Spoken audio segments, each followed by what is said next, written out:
আগে বলেন শুধু শিক্ষিত হইলে মানুষ হওয়া যায়? সবাই কি বলেন, মানুষ হওয়া যায়? মানুষ হওয়া যায়। তিনবারের হেট্রিককারী প্রধানমন্ত্রী প্রাইম মিনিস্টার শেখ হাসিনা, ওনার ক্ষমতার শেষ লগ্নের দিকে উনি বাংলাদেশের আধুনিক শিক্ষায় সর্বোচ্চ শিক্ষিত একটা লোকরে নির্বাচন করলেন। এই বান্দরের বাচ্চার নাম ডক্টর জাফর ইকবাল। কি নাম? ডক্টর জাফর ইকবাল। এই জাফর ইকবাল মানবতা বিরোধী, দেশ বিরোধী, স্বাধীনতা বিরোধী, মুসলিম বিরোধী। এই কুলাঙ্গারটায় প্রাইম মিনিস্টারের দায়িত্ব পাইয়া আগামী বাংলার লক্ষ কোটি জাতির মেরুদণ্ড শিক্ষা প্রণয়ন ব্যবস্থা এমন ভাবে গঠন করল। হায় রে বাবা, মানুষের আদি ইতিহাস বয়ান করতে গিয়া লেখলো মানুষ থেকে জন্ম হইছে না, বান্দরের ঘর থেকে জন্ম হইছে। নাউজুবিল্লাহ, আরো আস্তে কর। আচ্ছা বলেন তো, মানুষের ঘর থেকে জন্ম হইছে না বান্দরের ঘর থেকে জন্ম হইছে? এই কথাটা যেই লোকে বললো, এটা একটা গরু রাখাল, এটা গরু রাখাল, ছাগল রাখাল, উট রাখাল, ভেড়া রাখাল, রিক্সা ড্রাইভার, কামলা, মেথর, না সর্বোচ্চ শিক্ষিত? সর্বোচ্চ শিক্ষিত হইয়া নিজেরে বান্দরের বাচ্চা বলে দাবি করে কেন? এটা সর্বোচ্চ শিক্ষায় আমর ইবনুল হিশামদের মতো শিক্ষিত হইছে, মানুষ হইছে না। এটা কোরআনের ছোঁয়া পাইছে না। কি পাইছে না? কোরআনের ছোঁয়া না পাইলে সর্বোচ্চ শিক্ষায় শিক্ষিত হইতে পারবা, তবে যাই না কেউ ডক্টর জাফর ইকবালের মতো বান্দরের বাচ্চার উপরে আর কিচ্ছু হইতে পারবা না। আমাদের আরব দুনিয়ার মধ্যে সর্বোচ্চ পর্যায়ের ধন সম্পদের মালিক, এর চাইতে বড় ধন সম্পদ আর কেউ নয়।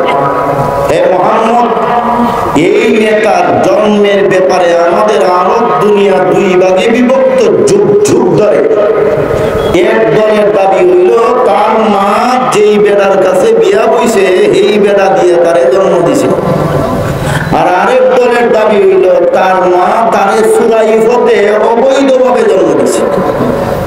যুগ যুগ ধরে আরব দুনিয়া দুই ভাবে বিভক্ত। আমাদের এই মহান নেতার জন্মের চূড়ান্ত সিদ্ধান্ত তুমি প্রদান করো, তার মূল ভিত্তি পরিচয় উপস্থাপন করো। রাসূলকে এই প্রশ্ন করার কয়েকটা কারণ তাফসীরে এবং তারিখাতে উল্লেখ আছে। এর এক নম্বর কারণ হইল, যে লোকের জন্মের ব্যাপারে প্রশ্ন করছে এই লোকটা রাসূলের চেয়ে এক বর্ণনায় 17 বছর, আরেক বর্ণনায় 25 বছরের বড়। যেহেতু মুহাম্মদ আমাদের নেতার চেয়ে 17-25 বছর পর দুনিয়ায় আইছে, 25 বছর আগে কিয়া খান টুকান ঘুরে নেতা দুনিয়ায় আইছে, এটা তো আর মুহাম্মদ বলতে পারবে না। দ্বিতীয় নম্বর হইল, প্রত্যেকটা মহিলার গর্ভ পাহারাদারি করার জন্য আল্লাহর পক্ষ থেকে একজন ফেরেশতা নিযুক্ত আছে। মুহাম্মদ তো আমাদের নেতার মার গর্ভের পাহারাদার ফেরেশতা নয়, জবাব দিতে পারবে না। মুহাম্মদ সেখানে হাতির নদী ছিল না, মুহাম্মদ আলিমুল গায়ব নয়, মুহাম্মদ খোদা নয়, জবাব দিতে পারবে না, আটকে যাবে। এই প্রশ্নটা করা মাত্রই উপস্থিত সকল শ্রোতা মাথা নিচু করে বসে রইলেন। স্বয়ং আল্লাহর রাসূল নিজেও মাথা নিচু করে বসে রইলেন। কেন? জবাব দিতে পারলে ইসলামের বাতি প্রজ্বলিত থাকবে, জবাব না দিতে পারলে আজই ইসলামের বাতি নিভে যাবে, আর কিয়ামতের আগে প্রজ্বলন করা সম্ভব হবে না।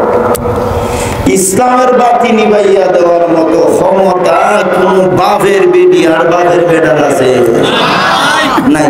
আল্লাহ বলেন, ইউরিদুনা লিইউতফিউ আল্লাহি বিআফওয়াহিহিম ওয়াল্লাহু মুতিম নূরিহি।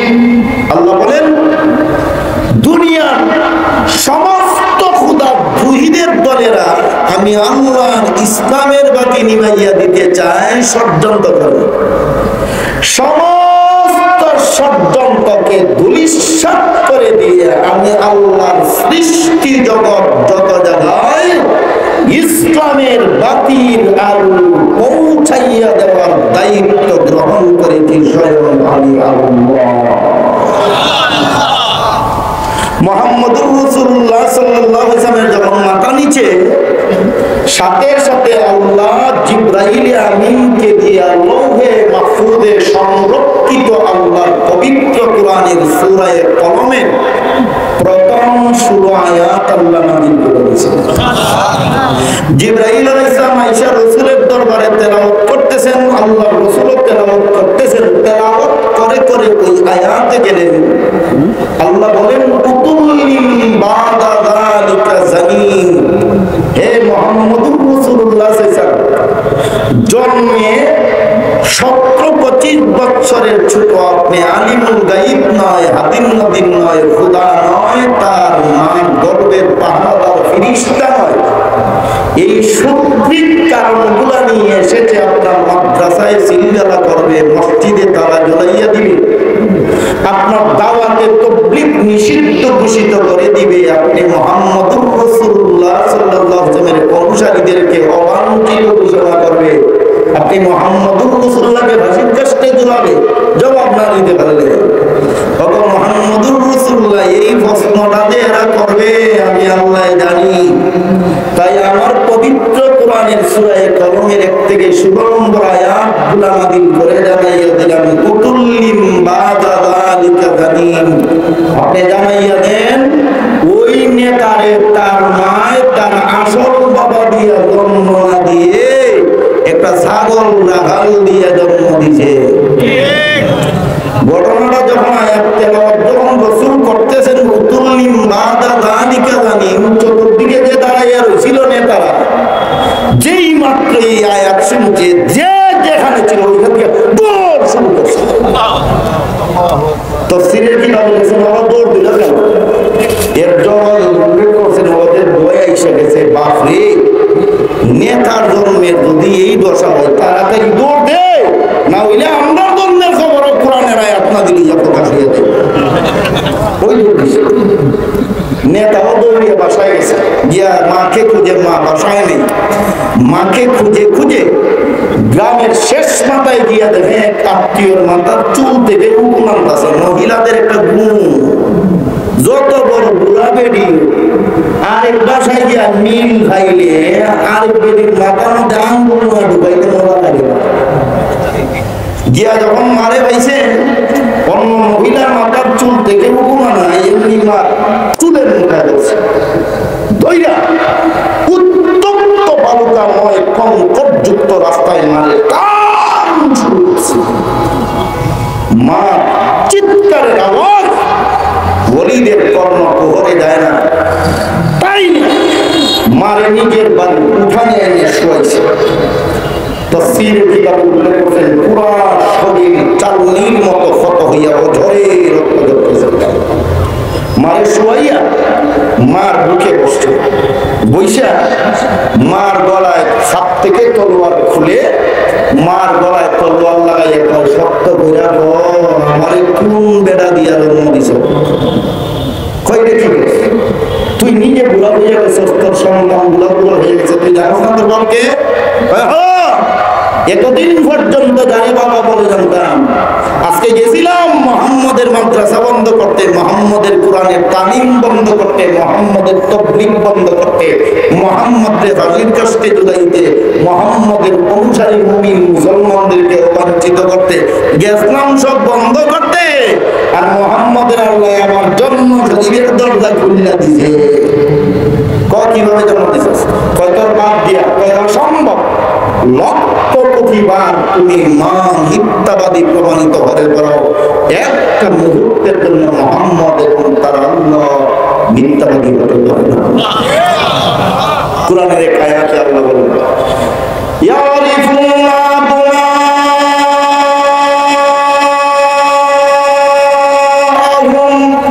আল্লাহ বলেন হে রাসূল, বেঈমান কাফের মুশরিকের দলেরা নিজের সন্তানদের শতভাগ নিশ্চয়তা দিয়ে সন্তান দাবি করতে পারে না। কি জানি পানি সংগ্রহ করে স্বামীর নামে চালিয়ে দেয়। তবে আপনি যে আমি আল্লাহর রাসূল এই ব্যাপারে বিন্দু মাত্র তারা সন্দেহ করে না। মহানবী মুহাম্মদুর রাসূলুল্লাহ সাল্লাল্লাহু আলাইহি ওয়াসাল্লামের দরবার থেকে আয়েশা যখন তলোয়ার লাগাইছে, কয় সত্য কথা বলে এক খন্ড করে দিল। মায় কয় রে ভূত, হাসা কথা কইলে কি করলি? কয় জব করবো না, ছাইড়ে দিব। কয় তাহলে আমার বুক থেকে নামছে। কয় একটু দূরে দাঁড়াইছে, তলোয়ার খাপে ঢুকাইছে। মা উঠে বসছে। তাফসীরের কিতাবের মধ্যে এবং তারিখাতে যেভাবে শব্দগুলোর জন্য আমরা তর্জমা শোনাচ্ছি, মালিকা বিষয় কয় আমি ছিলাম আরবের সর্বোচ্চ সুন্দরী নারীদের অন্যায় নারী। আমার গায়ে যৌবন আসামাত্র যৌবন তরঙ্গে আরবের এলিট পার্সন পরিবারের যুবকরা আমার বিবাহের খিপ্পা প্রদান করেছিল। কোন বিয়েতে আমি রাজি হই না। এক পর্যায়ে পৃথিবীর স্বর্গ বলে খ্যাত জর্ডানের প্রিন্সের পক্ষ থেকে আমার বিয়ের প্রস্তাব আসলে আমি আর আমার বাবা রাজি হইলাম। দিন তারিখ ঠিক হইয়া গেল। ইতিমধ্যে দুইটা আন্তর্জাতিক বাণিজ্য মেলা চলে। দুটো মেলার কথা সকল হাদিস, তারিখ এবং তাফসীরে উল্লেখ আছে। একটা উকাদে আরেকটা মাসান্নায়। উকাদের আন্তর্জাতিক বাণিজ্য মেলা চলন্ত অবস্থায় আমি আমার বাবারে বললাম, বাবা আমার বিয়ে হইলে আমি তো চলে যাব জর্ডানের রাজরানী হয়ে। হতে পারে আমার জীবনে আর কোনোদিন আন্তর্জাতিক বাণিজ্য মেলায় আসতে পারবো না। দয়া কইরা আমার একটু মেলাটা দেখাইয়া। আমার বাবাই আমার দরখাস্ত মঞ্জুর কইরা লইয়া গেল বাণিজ্য মেলা দেখানোর জন্য। গেলাম মেলা দেখতে গিয়া যখন স্টলগুলো পরিদর্শন করতেছিলাম, যে একটা স্টল দেখতেছিলাম, এমন একটা স্টলের বরাবরে আসলাম যে স্টলের মালিক হইল তোর বাবা যে আমার বিয়া করছে।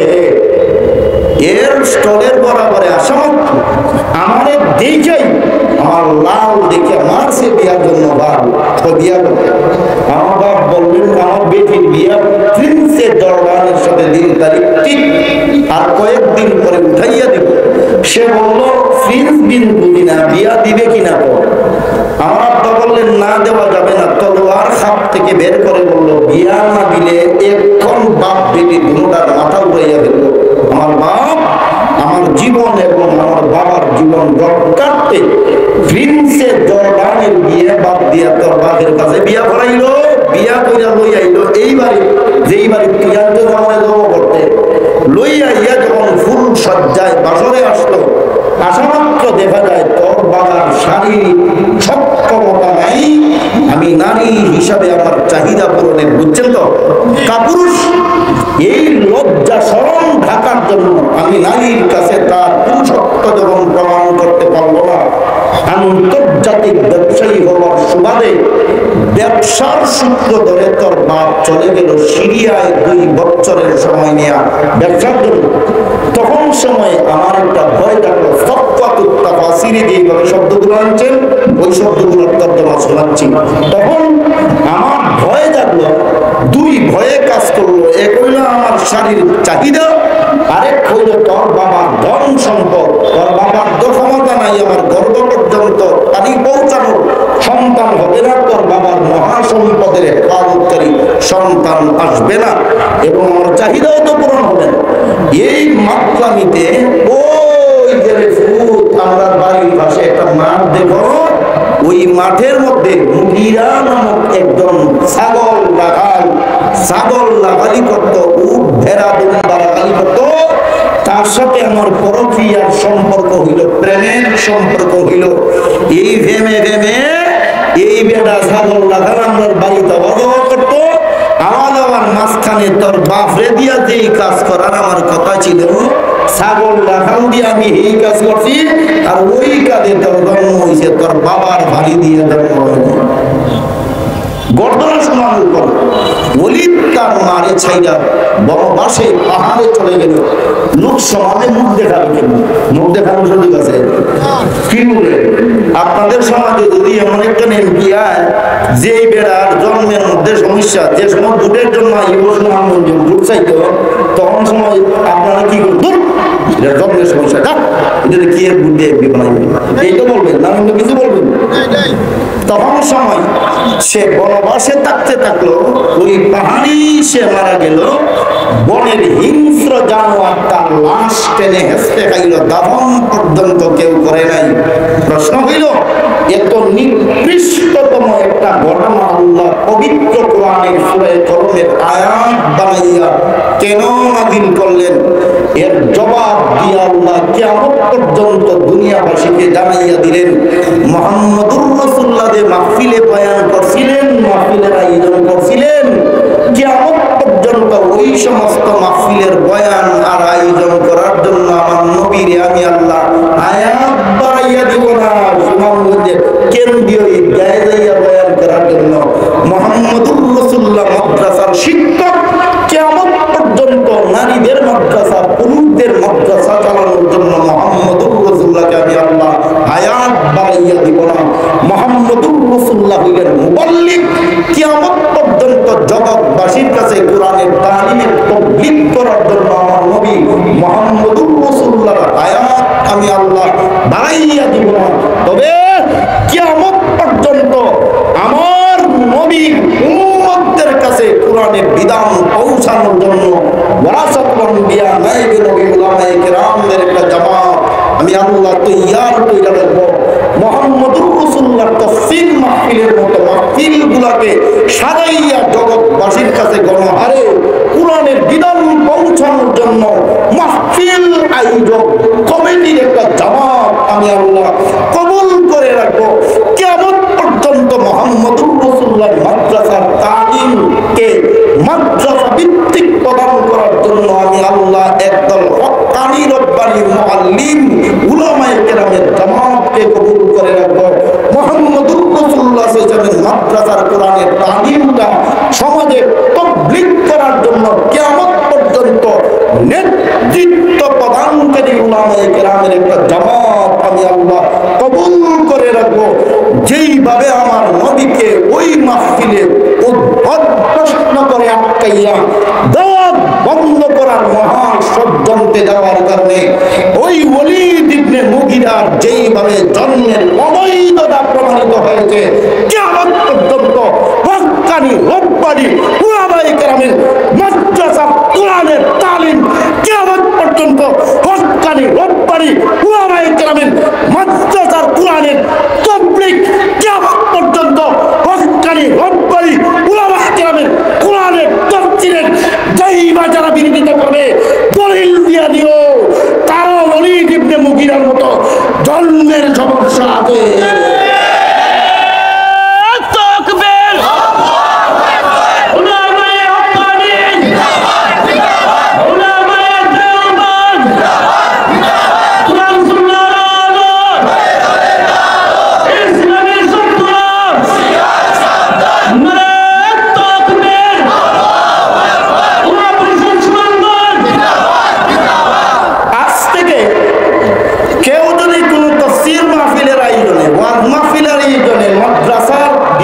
মসজিদের বিরুদ্ধে, ইমাম মুয়াজ্জিন খতিবের বিরুদ্ধে, মাদ্রাসার উস্তাদদের বিরুদ্ধে কোন কুলাঙ্গার যদি দেয়, এর ঘোকাটার মধ্যে ধরে বলবেন তোর জন্মের সমস্যা রে।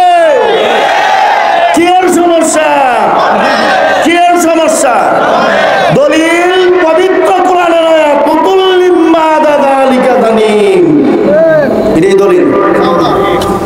মুহতারাম হাজিরিন,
মাদ্রাসা না থাকলে, মসজিদ না থাকলে, মুআল্লিম না থাকলে সমাজের সর্বোচ্চ পর্যায়ের শিক্ষিত লোক থাকবে, তবে জাফর ইকবালের মতো বান্দরের বাচ্চা ছাড়া আর কিছু হবে না। এখন আপনাদের প্রশ্ন আসতে পারে, মুহাম্মদুর রাসূলুল্লাহকে আল্লাহ একটা মাদ্রাসা প্রতিষ্ঠার মাধ্যমে কেন কোরআন দিলেন, কেন নবুয়ত দিলেন, কেন রিসালাত দিলেন? প্রশ্নটা গুরুত্বপূর্ণ না? শুনুন, এই প্রশ্নের জবাব দিয়ে মুআররিখিনরা এবং মুফাসসিরিনরা 11টা কারণ উল্লেখ করেছে। কয় কারণ? 11টা কারণের মধ্যে একটা কারণ আজকে শুনুন। এই কারণটা হলো মুহাম্মদুর রাসূলুল্লাহ সাল্লাল্লাহু আলাইহি ওয়াসাল্লামের নবুয়ত পাওয়ার পূর্ব মুহূর্ত পর্যন্ত আরব দুনিয়ার সর্বোচ্চ পর্যায়ের শিক্ষিত, এই শিক্ষিত লোকটার নাম ছিল আমর ইবনুল হিশাম। কি নাম? আমর ইবনুল মুকুলেন। কি নাম? আমর ইবনুল হিশাম। আর দুনিয়াবাসীর কাছে তার পরিচিত নাম আবু জাহাল। বেঈমান কাফেরদের কাছে তার পরিচিত নাম আবুল হাকাম। আর ইতিহাস তার জন্মসূত্রে তার নামকরণ করেছে আমর ইবনুল হিশাম। এগুলো আরব দুনিয়ার সর্বোচ্চ শিক্ষিত। দ্বিতীয় নম্বর শিক্ষিত লোকটার নাম হইল আবুল আহাব। তৃতীয় নম্বর শিক্ষিত লোকটার নাম হইল নদর ইবনুল হারিস। চতুর্থ নম্বর শিক্ষিত লোকটার নাম হইল ওলীদ ইবনে মুগীরা। এই চার শিক্ষিতের একটা সংক্ষিপ্ত রূপদশা আপনাদেরকে দেখে। সর্বোচ্চ পর্যায়ের শিক্ষিত আমর ইবনুল হিশামে তার শিক্ষা দিয়া অর্থ সম্পদ, ধন সম্পদ কামাই করার সাথে দুনিয়ার টাকা পয়সা কামাই করার জন্য যে ব্যবসার পথটা বাইর করছে, এই ব্যবসাটা হইল সুন্দরী নারীদেরকে দিয়া দেহ ব্যবসার কাজ শুরু করেছে। আপনাদের নাউজুবিল্লাহ বুঝা যায় মনে হয় ব্যবসাটা করা সুন্নাত না হারাম? জোরে বলুন। দেহ ব্যবসার কাজ শুরু করছে সর্বোচ্চ শিক্ষিত। কি কামাই করার জন্য? মাল কামাই করার জন্য। দ্বিতীয় নম্বর শিক্ষিত লোকটার নাম হইল আবুল আহাব। এই আবুল আহাব হইল আন্তর্জাতিক আদালত, ওয়ার্ল্ড সুপ্রিম কোর্ট, দারুল আদওয়ার চিফ জাস্টিস, প্রধান বিচারপতি। এ বিচারের চেয়ারে বসে রায় দিল। যদি কারো শক্তি থাকে, সামর্থ্য থাকে, লাঠিয়াল বাহিনী থাকে, সে যদি কারো জমি দখল করে লায়, কারো টাকা মাইরা খাইরা লায়, এটা দোষের কিছু না, এটা তার শক্তির চাহিদা। এটা তার শক্তির চাহিদা। কোন একটা যুবকে যদি কোন একটা যুবতীর ধৈরা যুবতীর চরিত্র, কুমারিত্ব নষ্ট করে ফেলে, চরিত্র নষ্ট করে ফেলে, তাহলে এটা তার অপরাধের কিছু নয়, এটা যে যৌবন আছে এটার একটা বহিঃপ্রকাশ। নাউজুবিল্লাহ বলবেন না? তৃতীয় নম্বর শিক্ষিত লোকটার নাম হইল নদর ইবনুল হারিস। এই গাদায় বিভিন্ন দেশে তার ব্যবসা থাকার সুবাদে বিভিন্ন দেশ থেকে সুন্দরী নারীদেরকে ভাড়া করে আইনা গানের আসর বসাইত। গানের আসর বসাইয়া পর্দার আড়ালে নারী পুরুষের অবাধে যৌন মিলন ব্যবস্থা করে দিত। নাউজুবিল্লাহ আসতে কইছেন, এটা ঠিকই করছেন। কারণ আমরা দেশেও কিছু লুচ্চার চরিত্রবান এমন ছিল যারা বিদেশ থেকে সুন্দরী চামড়া লাল মেয়েদেরকে নিয়ে জাতীয় স্টেডিয়ামে, আর্মি স্টেডিয়ামে না যাইত। না স্বামীর কারণে এমন এক দশা হইছে রে বাবা, ফেরাউনের নামি এমন বাগা বাগছে নানি, আর দেশের জমিনে ব্যবহার করতে পারছে না। মামুর বাড়ি গেছে, জামাইর বাড়ি গিয়া সন্তান জন্মদান করছে, বাগানের উপরে উঠে গিয়া। মুহতারাম হাজিরিন, এইবারে চতুর্থ নম্বর শিক্ষিত লোকটার নাম হইল ওলীদ ইবনে মুগীরা। তাফসীরের কিতাবে সূরা নিসার তাফসীরে বিভিন্ন আয়াত উল্লেখ আছে। এ ধন সম্পদ কামাই করার জন্য হারামের আশেপাশে এইভাবে টেবিল বসাইয়া সুদ, মানুষের রক্ত চোষণ ব্যবস্থা, সুদ চক্র বৃদ্ধি হারে সুদ গ্রহণ করে। এই শিক্ষিতরা সমাজের দশায় এমন ঘটাইল, সূরা নিসার আয়াতের শানে নজুলের উল্লেখ আছে। আপন বাবা মারা গেলে বাবার তোমারে নিয়ে ঘর সংসার করা সুলক্ষণ মনে করো।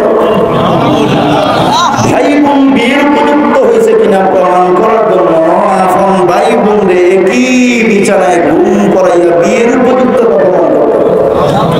বলুন সমস্যা মানুষের সমাজ হইল পশুর সমাজে রূপান্তরিত হইল, পশুর সমাজে রূপান্তরিত হইল।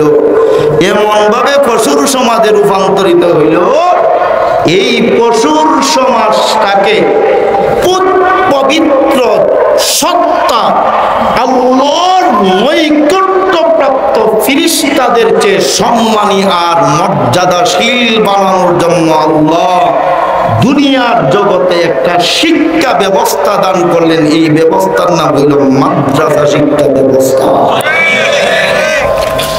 মুহাম্মদুর রাসূলুল্লাহ সাল্লাল্লাহু আলাইহি সাল্লাম এর যুগের অবস্থা পরে কই। আগে বলেন শুধু শিক্ষিত হইলে মানুষ হওয়া যায়? সবাই কি বলেন মানুষ হওয়া যায়?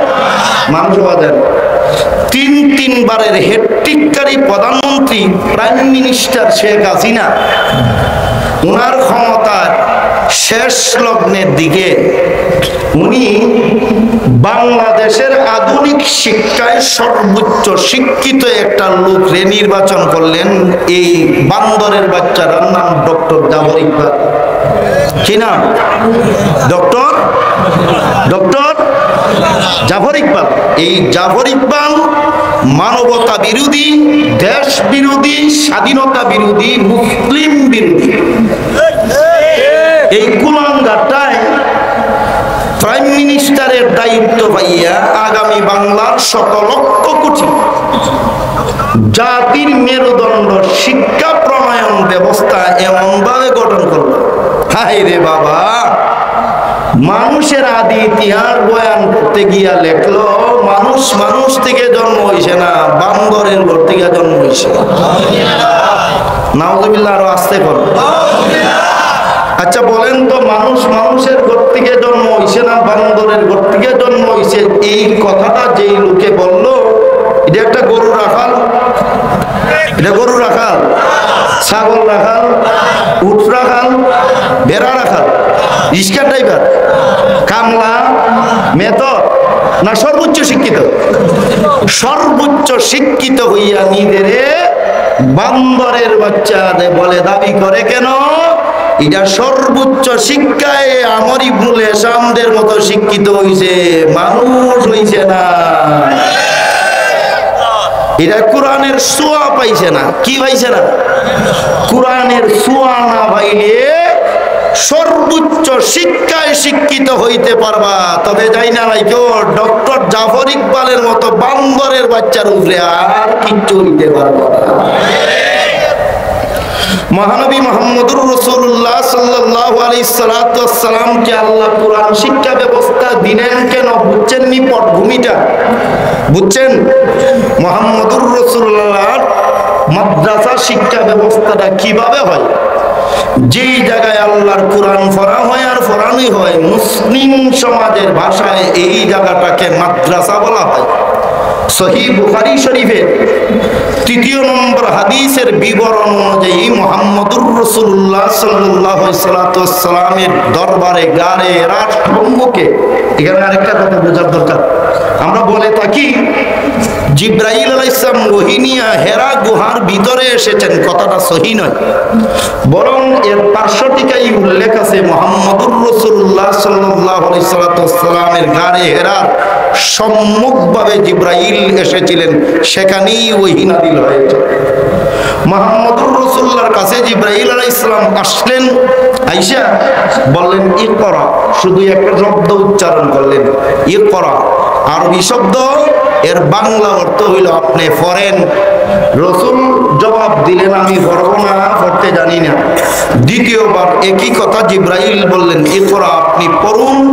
রাসূল কি জবাব দিলেন? আমি পড়ব না, পড়তে জানি না। তৃতীয়বার জিবরাইল বললেন ইকরা, আপনি পড়ুন। জবাবে আল্লাহর রাসূল বললেন আমি পড়ব না, পড়তে জানি না। এইভাবে তিনবার বলার পরে চতুর্থবারে যাইয়া জিবরাইল আলাইহিস সালাম পবিত্র কোরআনের সূরা আলাকের প্রথম 4 আয়াত তেলাওয়াত করে শুনাইলেন, ইকরা বিসমি রাব্বিকাল্লাযী খালাক। এইভাবে প্রথম 4 আয়াত তেলাওয়াত করলেন। জিবরাইলের তিলাওয়াতের সাথে সাথে মুহাম্মদুর রাসূলুল্লাহ তেলাওয়াত শুরু করে দিলেন। প্রশ্ন হইল, যেই ফরাটা আল্লাহর রাসূল সাল্লাল্লাহু আলাইহি ওয়াসাল্লাম প্রথম 3 বারে বললেন না, এই ফরাটা চতুর্থবারে বললেন। আর চতুর্থবারে যেহেতু পড়েছেন, প্রথম 3 বার বললেন না কেন? এর জবাবে উল্লেখ আছে মুহাম্মদুর রাসূলুল্লাহ সাল্লাল্লাহু আলাইহি ওয়াসাল্লাম 3 বারে অস্বীকৃতি জানাইয়া আরব সমাজের সর্বোচ্চ শিক্ষিতদের দশা উপস্থাপন করলেন। যেই শিক্ষায় শিক্ষিত হইয়া নারী দিয়া দেহ ব্যবসা করিয়া অর্থ উপার্জন করে, যেই শিক্ষায় শিক্ষিত হইয়া দেহ মিলন, চরিত্র হরণ, জুলুম নির্যাতনের পাপ উন্মুক্ত করে, যেই শিক্ষায় শিক্ষিত হইয়া অবাধে জিনার ব্যবস্থা চালু করে, যেই শিক্ষায় শিক্ষিত হইয়া মানুষের রক্ত চোষণ ব্যবস্থা, সুদ প্রথা চক্রবৃদ্ধি হারে সুদের কাজ চালু করে, ওই শিক্ষা আমি রাসূল নিতে চাই না। এই 3 বার অস্বীকৃতি জানাইয়া জবাব দিলেন। চতুর্থবারে যাইয়া যখন জিবরাইল বললেন ইকরা বিইসমি রাব্বিক, রবের নাম উচ্চারণ করলেন, সাথে সাথে মুহাম্মদুর রাসূলুল্লাহ পড়া শুরু করে দিলেন। প্রথম 3 বারে রবের নাম ছিল না, শুধু পড়ার কথা ছিল, এই কারণে রাসূল পড়েন নাই। চতুর্থবারে রবের পড়ার কথা আসছে, এই কারণে আল্লাহ রাসূল পড়েছেন। হইয়া গেল মাদ্রাসা। মাদ্রাসার শিক্ষক হইলেন মুহাম্মদুর, বলুন মুহাম্মদুর রাসূলুল্লাহ সাল্লাল্লাহু আলাইহি ওয়াসাল্লাম। মাদ্রাসা শিক্ষা গ্রন্থ হইল কিতাবুল্লাহ, আল্লাহর কোরআন। মাদ্রাসার প্রতিষ্ঠাতা হইলেন, বলুন আল্লাহ। মাদ্রাসার মূল ফাহুম আল্লাহু তাআলা আনহু খায়রুল কুরুন কি দরজগাহে নামক কিতাবের বর্ণনা অনুযায়ী ইবনে কুহাফা রাদিয়াল্লাহু তাআলা আনহু 611 খ্রিস্টাব্দে নিজের বাড়িতে ইসলামের 2য় নম্বর মাদ্রাসা প্রতিষ্ঠা করলেন। মাদ্রাসার নাম মাদ্রাসায়ে বাইতে আবু বকর ইবনে কুহাফা রাদিয়াল্লাহু তাআলা আনহু। বেঈমানদের দ্বারা কমছে না দ্বারা বাড়ছে? এক মাদ্রাসা বন্ধ করতে যাইয়া মাদ্রাসার প্রাপ্তবয়স্ক ছাত্র ইবনে কুহাফায় আরেক মাদ্রাসা প্রতিষ্ঠা করে লাইছে। জ্বালা বাড়লো। আন্তর্জাতিক আদালত ওয়ার্ল্ড সুপ্রিম কোর্ট দারুন নাদওয়া চূড়ান্ত সিদ্ধান্তে মুহাম্মদুর রাসূলুল্লাহর শিক্ষক এবং মুবাল্লিগ নবী রাসূলকে এবং মুহাম্মদুর রাসূলুল্লাহর মাদ্রাসার ছাত্র ছাত্রী সাহাবা আজমাইনদেরকে 2 পাহাড়ে এবং রাসূলের মাদ্রাসায় যারা সহযোগিতা করতেন, তখনও মুসলমান হয় নাই, এদেরকে 2 পাহাড়ের মাঝখানে অবরোধ করলো। জেলে ঢুকাইলো না অবরোধ করলো? জেল শব্দ উচ্চারণ করা যাবে না, কারণ জেলে আর অবরোধে অনেক বেশকম। এই বেশকম বলার সুযোগ নাই, মূল কথাগুলো আমার সামনে রয়ে গেছে। মুহাম্মদুর রাসূলুল্লাহ সাল্লাল্লাহু আলাইহি ওয়াসাল্লাম এবং তার মাদ্রাসার ছাত্র ছাত্রী সাহাবা আজমাইনদেরকে 2 পাহাড়ের মাঝখানে অবরোধ করলো। অবরুদ্ধ জীবনে অবস্থায় এমন হইল, কয়েকদিন যাওয়ার পরে সকলের খাবার দাবার যখন শেষ হয়ে গেল, জীবন বাঁচানো 2 পাহাড়ের মাঝখানের সকল গাছের পাতা খাওয়া শুরু করলেন। পাতা খাইয়া জীবন বাঁচাইতে শুরু করলেন। কয়েকদিনের ভিতরে সকল গাছের পাতা শেষ হইয়া গেল। এখন কি খেয়ে জীবন বাঁচাবেন? বাধ্য হইয়া যেই সমস্ত গাছের পাতা খেয়েছিলেন, ওই সমস্ত গাছের খাল উঠাইয়া, চামড়া উঠাইয়া খাওয়া শুরু করলেন। সমস্ত গাছের খাল জীবন বাঁচানোর আর কোনো উপকরণ নাই। অবস্থা এমন হইল, রসুলের মাদ্রাসার যেই সমস্ত ছাত্রীরা মুমিন নারী, মুমিনা মেয়েরা তাদের গর্ভে বাচ্চা ধারণ করেছিলেন, খাবারের অভাবে গর্ভের বাচ্চাগুলা নষ্ট হয়ে রক্ত ঝরা শুরু হইল। যেই সমস্ত মুসলমান মেয়েরা সন্তান প্রসব করেছিলেন, খাবারের অভাবে মাদের বুকের দুধ শুকাইয়া গেল। এই অবস্থায় মুসলমান নারীদের গর্ভ নষ্ট হওয়ার, রক্ত যাওয়ার, বেতার কান্নার আওয়াজে এবং ছোট্ট ছোট্ট বাচ্চারা তাদের মার বুকের দুধ না পাওয়ার কান্নার আত্মচিৎকারে আকাশ বাতাস বাড়ি হইয়া আল্লাহর আরশে আযীম পর্যন্ত প্রকম্পিত হইয়া গেল। ওই অবস্থায় 3 বছর অতিক্রান্ত হইলে আল্লাহ তার পবিত্র কোরআনের সূরা হিজরের 93 নম্বর আয়াত থেকে নিয়ে 99 নম্বর পর্যন্ত আয়াতগুলো নাযিল করে আল্লাহ জানাইয়া দিলেন, ফাসদা বিমা তুমার ওয়া আরিদ আনিল মুশরিকিনা ইন্না কাফাইনাকাল মুস্তাহজিইন।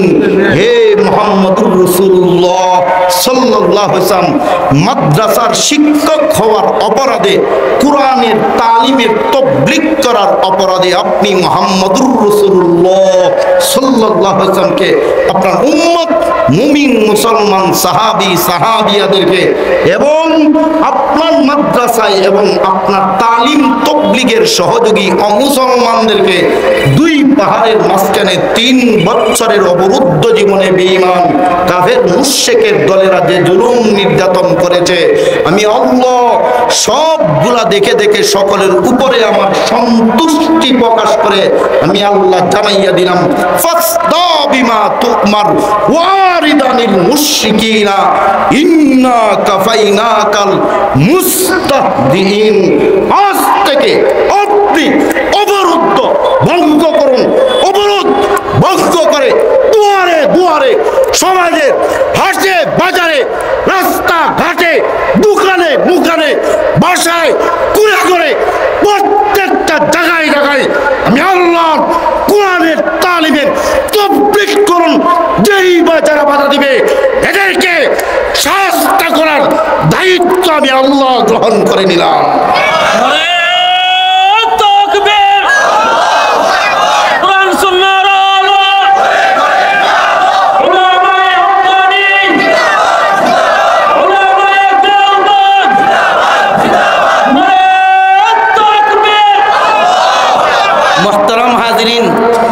এই 3 বছরের অবরুদ্ধ জীবনে মুহাম্মদুর রাসূলুল্লাহ সাল্লাল্লাহু আলাইহি ওয়াসাল্লাম তার মাদ্রাসার এক ছাত্রকে ডাকলেন, যুবক, নাম হলো আরকাম ইবনুল আরকাম, হযরত আব্দুল্লাহ ইবনে আরকাম রাদিয়াল্লাহু তাআলা আনহু।